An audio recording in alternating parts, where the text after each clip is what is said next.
All right, everybody, welcome back to the channel. I'm Brian Lee Durfee, author of The Forgetting Moon and The Blackest Heart. Both books published by Simon & Schuster's Saga Press. Today, I'm going to be reviewing War and Remembrance by Herman Wouk. This is book 2 in his World War II series. There's only 2 books in the series. The Winds of War, which I reviewed about a year and a half ago on the channel. It's a big 1,000-page book about how World War II gets started, and it introduces all of our main characters. Book 2, War and Remembrance, is about the war itself. It's 1,500 pages. And it's about all of our main characters that were introduced to us in the books. But let's talk about covers first. This came out in 1978. And this is the original paperback cover. I bought this book probably in the early 1980s, along with this one. Recently, they have come out with these trade paperbacks of the same series with different covers. Now, these covers, I'm going to admit, though I like the way that they kind of look together on the shelf, they look just a little bland and a little bit like computer manuals or something. Now, I understand the theme they're going with these old-timey photos, you know, from World War II, and just sort of a collage of old photos with a, you know, but I actually, quite frankly, like these covers a lot better with just the illustration of the main characters. And it's got like a very 1970s-esque sort of look to those covers. Anyway, we always review the covers first, and we have.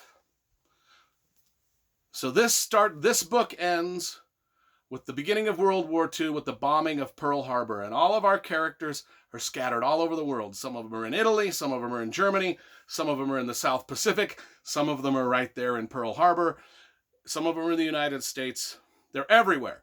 These 2 books are 2,500 pages of some of the most comprehensive World War II history you're ever going to get, wrapped into a magnificent, melodramatic, soap opera-esque action-adventure story.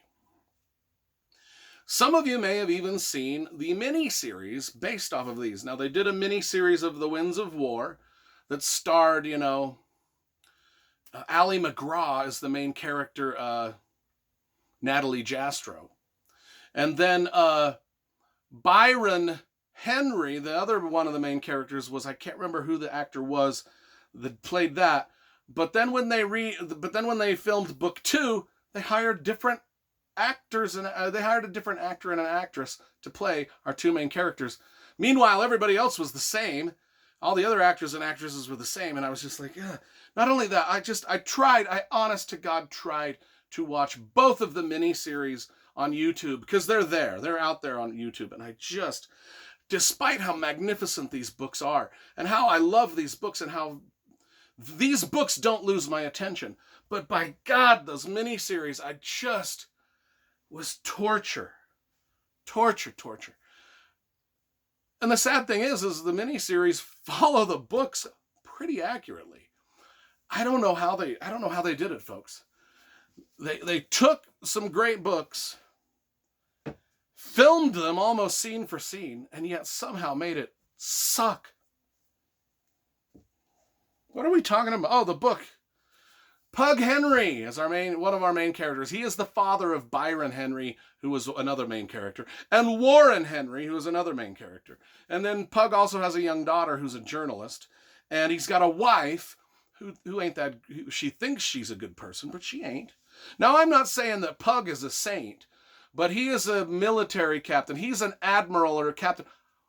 Whatever rank the people are that are the top dog in the big battleships. That's what he is. That's his rank. In this book, he was an attaché to Germany, and he had to go meet Hitler and see if Hitler was a good dude or not. He surmised that Hitler was not a good dude and went back and told everybody, Hitler ain't a good dude. And then the war broke out. Now he's been made captain or whatever, admiral. I don't know what it is. It's not corporal. of the battleship Northampton, which is a battleship the size of the California, the Arizona, all the battleships that sunk in Pearl Harbor. He's now been made a captain of one of these ships, and he has to go fight the war. His wife, Rhoda, is left in the United States. Now, she had some affairs in book 1, and she's not a good person. But Pug really likes her. Pug is this guy who's short, stocky, not the type of guy that's really going to find a hot wife, but yet she is hot, and he kind of knows that he reached his limit of how hotness he was going to get, so he kind of lets her get away with a few things because she's hot. And you know how we all are. The girl's hot enough. We let the crazy out for a little while, but it ain't hot. You dump him. He's stuck in that pickle where he wants to be with his wife. Now, he ain't the same either, because he has a little affair going of his own with another girl, a girl much younger than him. He's in his 50s and this girl's in her 20s and infatuated with him. And he's having a struggle. Do I have an affair? Or my wife's having an affair. Why shouldn't I have an affair? Anyway, starts out with Pug in Pearl Harbor, looking at all the devastation, realizing he is now captain of this battleship, and he's got to go to war. His son Warren is there with him. Warren is probably the son that sort of has followed in the father's footsteps the most. He's a dedicated military man. He wants to move up in rank like his father had. He's very, very straight, narrow by the book. His other son, Byron, however, is also a military guy, but he's more of like a hippie too. He went off before, in this book, Byron went off and married this Jewish girl named Natalie, just on a whim. And now Byron has got Natalie pregnant, and he had to leave her in Italy. And now he's stuck on a submarine out in the South Pacific. And so a good portion of this book is like Hunt for Red October, because it takes place on a submarine with Byron. A good portion of this book is like Schindler's List, because it takes place in concentration camps in Poland with Natalie's, I think it's her uncle, Beryl Jastrow, because we get to know Natalie Jastrow's whole family too. And she is on the run from the Nazis and flees down into southern Italy and is trying to get to Jerusalem.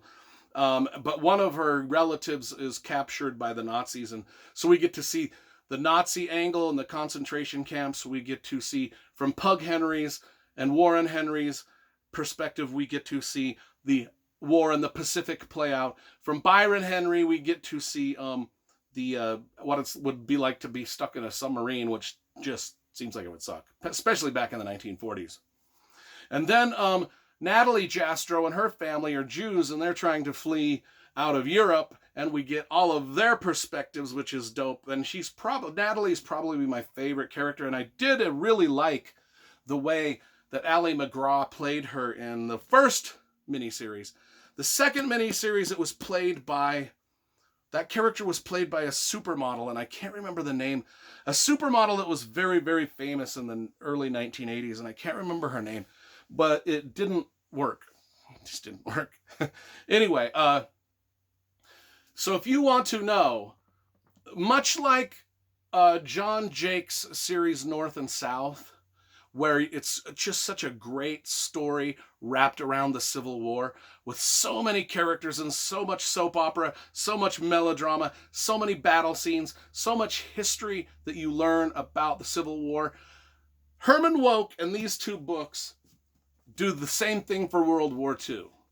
In fact, I compare them quite a lot, North and South. I think it's John Jake's North and South and John Jake's Love and War were two of my favorite books about the Civil War, and these are two of my favorite books about World War II. I love the story, I love the characters, and all of the trouble and all of the soap opera things they go through, but they also go through like devastating war and Holocaust and battles out at sea, and it's just absolutely riveting.